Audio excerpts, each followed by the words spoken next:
So, Hey, Secretary, welcome. Hello. How are you? Good Great. to see you. Welcome nice to our press to see conference. you. Do you know how I'm these so work? glad that thank you so much.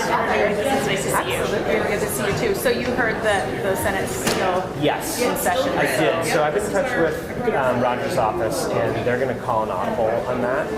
But he may, Lieutenant Governor Rodgers may not be here in the appropriate order, but he is going to try to get here. So we would just skip straight to Secretary. And then if he is here by the end, before you go to Q&As, I mean, whenever he shows up. right, sure. Oh, how you doing? Ken Wells. Yeah, thanks. And Sarah Copeland, Hanzas. How you doing, Sarah? Ken Wells. Thanks so much for supporting the bill. We really appreciate it. No problem. In the business for a long time. Yeah, I know. I want to keep it strong there. Actually, you and I talked like 12 years ago. I don't remember that. We did a very fair story on me firing a bunch of personnel. Oh my God, I totally forgot that.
there, so I'm not making too much noise.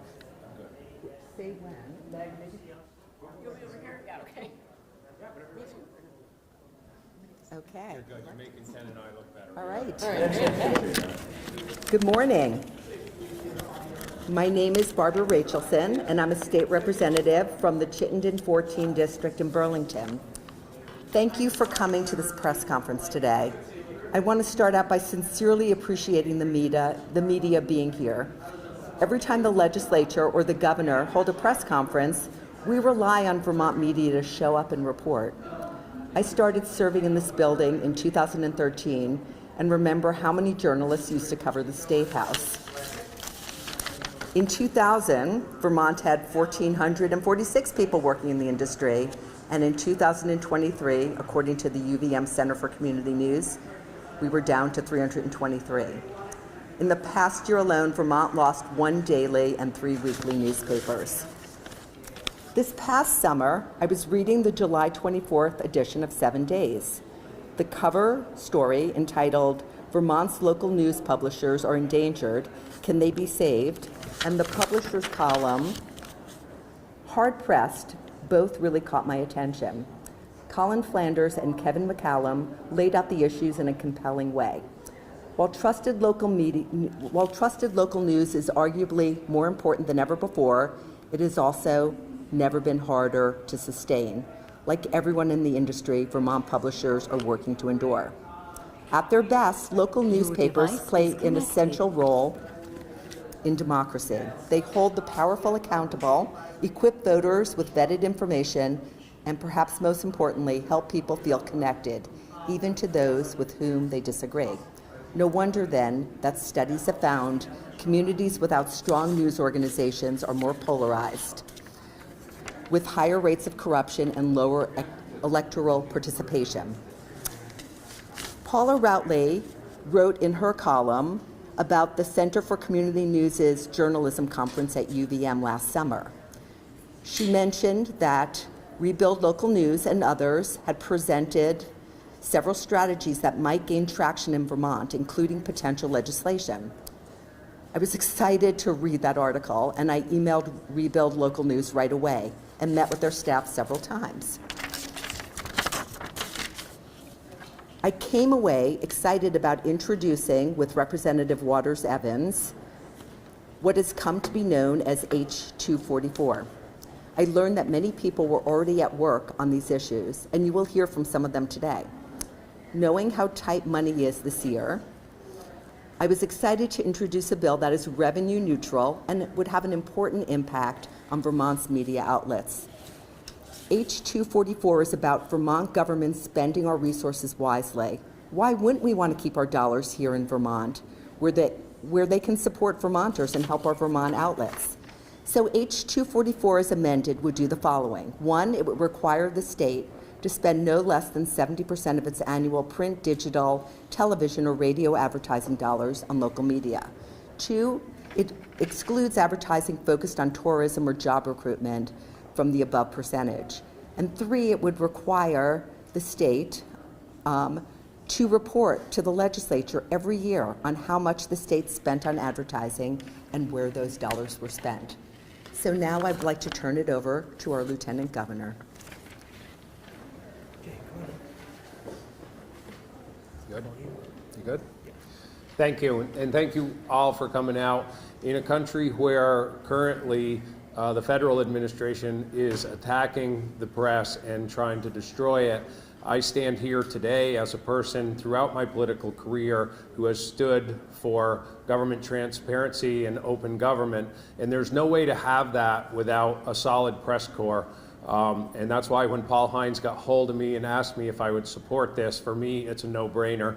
I don't know what the correct level is or exactly how to make sure that all news organizations get an equitable piece of the pie, but this is a great conversation. I thank the House for getting this bill moving. We need to make sure that all the press in Vermont is preserved. From my experience here in the building, we need more investigative reporters, not less. We need more free press outlets, not less. And so I'm a huge supporter of this bill, and I think the state of Vermont should spend as much money as possible on our local press outlets, from the biggest to the smallest in the state. Thank you.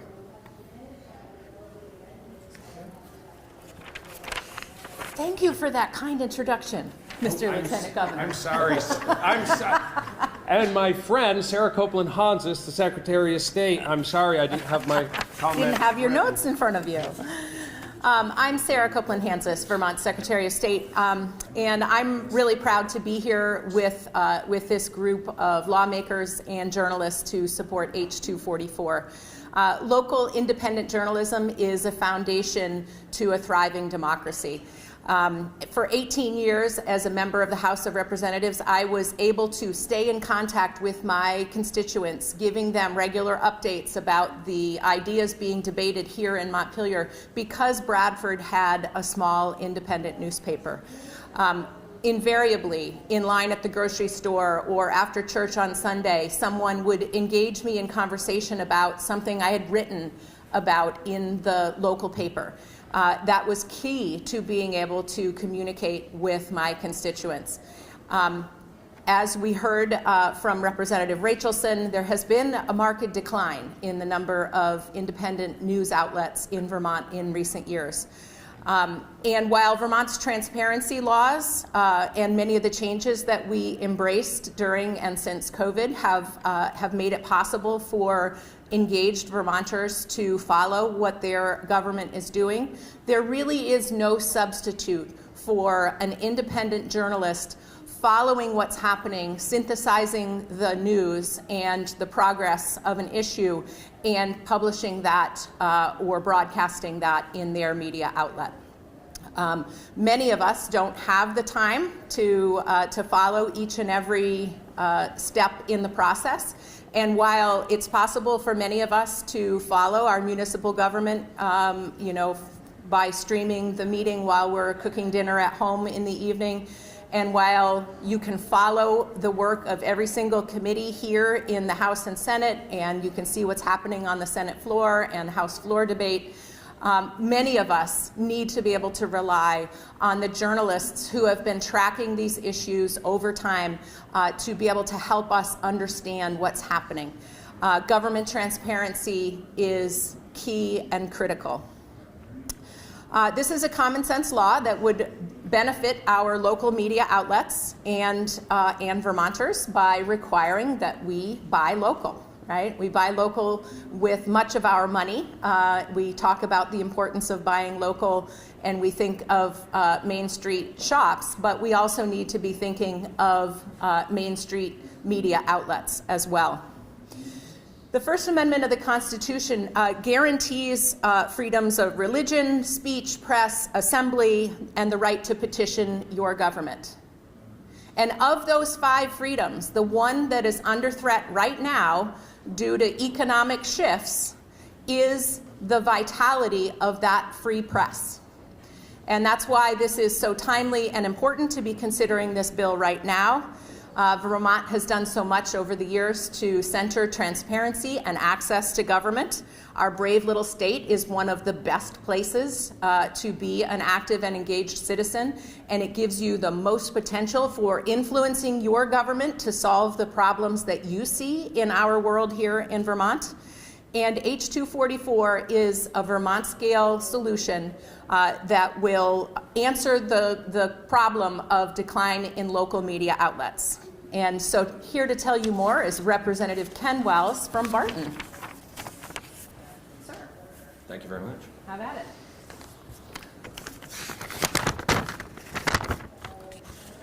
I'd like to just make a brief statement regarding House Bill 244. I've been in the media business most of my life. I was in the newspaper business for over 28 years, radio for 10, as a salesman, photojournalist, and I was publisher of the Newport Daily Express and the Sherbrooke Record.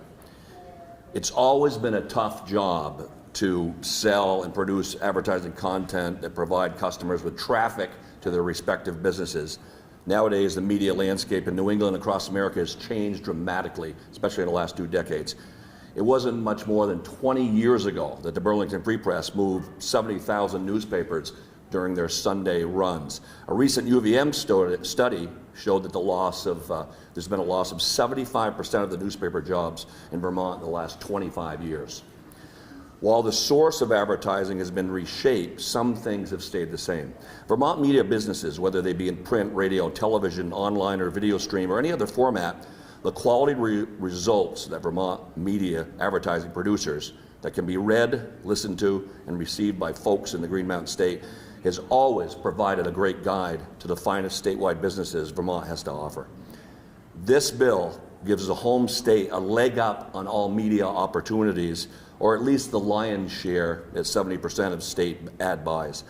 It also helps the businesses of Vermont and the customer. After all, who knows the Green Mountain State businesses climate better than locals and neighbors who live here and buy the products and they understand their background. This bill, H.244, really comes down to one thing. Support your local businesses in the media industry and buy Vermont. I'm going to turn it over to Jay Barton, Vice President, General Manager of WCX TV. Thank you, Representative. Appreciate it. Good morning, everyone. I want to say thank you very quickly to the representatives, to Secretary of State, to the Lieutenant Governor for taking time to speak with you today. I am just one entity. And at the station, I often joke that if you see me on TV, there's a problem. And unfortunately, today you see me. The reason is simple. In my career, there has never been a more challenging environment in which to operate. This includes the economic downturn of 2008 and 2009. This includes the dark days of COVID, because at least during COVID, we had a sense that things were going to change. What we find is that people today expect and demand more service at better quality than ever before. We're surrounded by half-truths, we're surrounded by misinformation, we're surrounded by falsehoods, whether unwitting or otherwise. And all of those inaccuracies can be created, shared, and amplified for free. Turns out facts cost money. So in the case of almost all news organizations, that means advertising. Advertising is key to survival, to the critical work of our newsrooms, which is funded in whole or in part by some form of advertising. And if there's one thing our journalists know nothing about, it is advertising. Just ask them. That falls to people like me who defend our journalists, who make sure that those journalists have stability and a paycheck every couple of weeks. That's the way I'd like it to be. I don't want our journalists to be worried about the money. That's my job. So this bill represents a bright spot, an operation, a bright spot in the potential for our operations in order to make sure that those of us who are trying to pay the bills for our good journalism are able to then turn around and invest that money into providing service to our homes.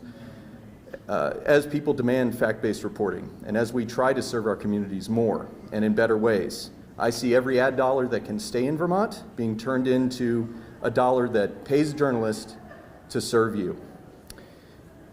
That's why I'm so honored to see support across party lines for this bill, and that is why I hope to see more Vermont investment in advertising and marketing by Vermont, in Vermont. At my station, we've worked to turn those ad dollars into real service, even while facing revenue challenges. Over the last 5 years, we've added 5 positions in our newsroom. We've expanded the length and number of our newscasts. And I know that I'm not alone. There are other organizations in this room who have done the same. And they're doing that because of the advertising investment that businesses and the government have been able to make in our organizations. We believe we have to earn that investment. And that is, again, my problem. But I am so grateful to know that there is this opportunity for us to make sure that Vermont dollars stay in Vermont. We are just one piece of the total service that local media provides to our communities. So I am also grateful that this is a bill aimed at all local media. We've had a bunch of voices already who've talked about the different services that they've provided at different levels, from the town level all the way up to the state level, with the investment of advertising from our community. So this is from our community, for our community, back into our community, which I love. And without those dollars, I shudder to think what might happen, because there's no guarantee that any organization will last.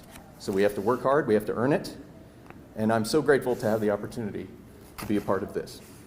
I'm now going to introduce Cassandra Hemingway, the editor-in-chief of The Bridge. Thank you. Hello, I'm Cassandra Hemingway, editor-in-chief of The Bridge. We are a community local newspaper and news organization here in Vermont. We cover Montpelier and central Vermont. We're nonprofit, and advertising dollars make up about a third of our annual budget and is by far the largest revenue source that we have.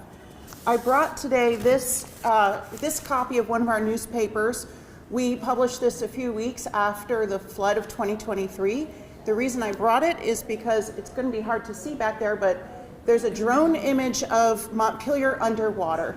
And when Montpelier and central Vermont were underwater, all of these buildings that you see here, businesses, institutions, homes, those were our neighbors. But it's also a picture of our advertising base. Our advertising base was literally underwater, and they are still figuratively underwater and struggling. Like many of you in this room today, the bridge was there before the floods. We were there when the waters were rising. We were there at 5 a.m. downtown Montpelier while the alarms were blaring and people were kayaking down the main street. We were there for those awful weeks of cleanup after the flood, just down the street here, right outside this building, and in the months that followed. We weren't just reporting on the stories about the flood, but like all of you, we were reporting on how people can connect with resources to recover. And we're still reporting on that. People are still recovering from that and the flood the year after. Also in those days following the flood, you couldn't walk downtown Montpelier without tripping over a reporter that came here from out of state, which is fine, but we know that you would see somebody standing in the middle of the street with the microphone and the camera and the muck boots, and then they'd leave and go back to where they came from. I would rather see Vermont dollars going to pay for advertising in local media for the institutions that are here reporting before, during, and after our struggles than for those organizations that come for a day. The same year of the flood, on the heels of the COVID pandemic, our ad sales dropped 25%. That's before the flood, before our ad base went underwater. And that was just that year. It had been dropping steadily before that. In order for us to bring news to our local community, we have fixed costs. We have fixed overhead costs that don't change. So when ad sales drop, the only wiggle room we have is to pull back on our reporting. The lower revenues for us means fewer stories, especially, and those often come when our community needs us more than ever. I know of at least 3 other small community local newspapers or news organizations whose editors are not paid at all. So when we talk about 75% of jobs going away in the last 25 years in Vermont, in Vermont media, some of those jobs are still around, but people aren't getting paid for them. That is not sustainable. That's the writing on the wall. More and more, we're going to see more and more small local news outlets go away if we continue to not pay our editors. H.244 provides a foundation of revenue that will help keep news outlets like those and like The Bridge going. We survive on local funding, including local advertisement. That should include our state local funding. We urge the legislature to put the Vermont tax dollars where the citizens are. Thank you. And now Representative Rachelson is coming back. So thank you for coming. We greatly appreciate it and can take questions. So they say there's no government shekels without government shackles. Are you at all worried that taking more of the government's money, even advertising revenue, will make you maybe a little more susceptible to the government's message? I direct this mostly, I think, to the other media. Yeah, I was going to say I have the utmost faith in the news outlets in our state, but I will defer to. I'll just jump in quickly. My name is Paul Heinz. I'm a freelance journalist. And there are already some forms of state dollars that go to Vermont news media. Legal advertising is a good example of that. And I don't think that's ever changed the way that reporters do their jobs in the state, and I don't think this would either. This bill applies to every type of news organization in the state. There's very broad tent. It doesn't favor one medium over another. It doesn't favor one business model over another. It doesn't favor one style of news over the other. And that's intentional. So no, we don't believe that this will cause any sort of conflict of interest. How much money does the state currently spend on advertising? Well, I think one really important part of this bill is designed to try to answer that question, because right now we actually don't know. We have made some efforts using public records requests and our investigative reporting powers to try to figure out how much money is spent on advertising, but there's no central database. It is spent department by department, agency by agency. It's done different ways across the board. And so you'll see, if you look at the bill, the final section of this bill requires an annual report prepared by the state that would show how much the state is spending on advertising and where it goes. And I think that would help us going forward better evaluate that. But we know that it is many millions of dollars. That's the bare minimum, but we can't give you a full accounting. Do you know how much is spent on local media? We don't know that with any precision either. There's a mix. I think that the state government does recognize the importance of spending money on local advertising. They know that's a great way to reach Vermonters. So some money definitely is already spent on Vermont news organizations, but some money is spent on search platforms and social media firms. And I think the argument that we're making here is that this money should stay in Vermont and not go to Silicon Valley. You take that 70%, is there any sort of estimated figure you would anticipate in terms of revenue coming back to local media, or is that sort of still in the air as well? Again, because we don't know how much is currently being spent on advertising throughout the state and where it's going, it's very difficult to determine how much of an increase it would be. But we know that every dime helps for community weeklies, for smaller radio stations. We know that every little bit counts. So even if it's only a little bit, we think it's worth trying to do. Was there any consideration to also governing ad spending by municipalities? I mean, I think one step at a time. I think we want to show proof of concept here. And I think it's important to see what happens here first. I should back up to the last question. I think it's really important to note that this will not represent an increase in spending for state government. I think that's really important. This simply redirects how existing money is spent. It would not result in another dime being spent by state government. And that's by design. We knew that this is not the year to ask taxpayers to spend more money. Maybe on the political side of things, obviously you mentioned the sort of cross aisle. Has there been any political pushback, either in committee or as you approach maybe the House floor with a bill like this? And if so, what does that look like? What are they saying? I know that I am not on the Government Operations Committee. My co-sponsor is, actually we're about to do a roll call on the bill she's reporting now, which is the elections bill. So I know that it did pass, I think on a 7-4 vote, and we've been meeting with people to talk to them about either misconceptions that they had or concerns.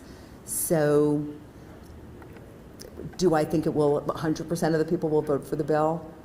Probably not, but I am confident that the bill has continued to pick up support as people have come to understand it better.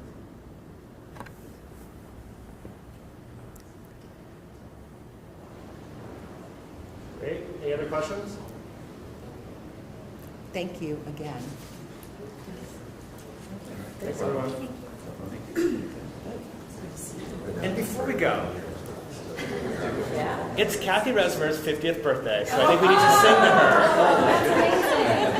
Happy birthday to you. Happy birthday to you. Happy birthday. to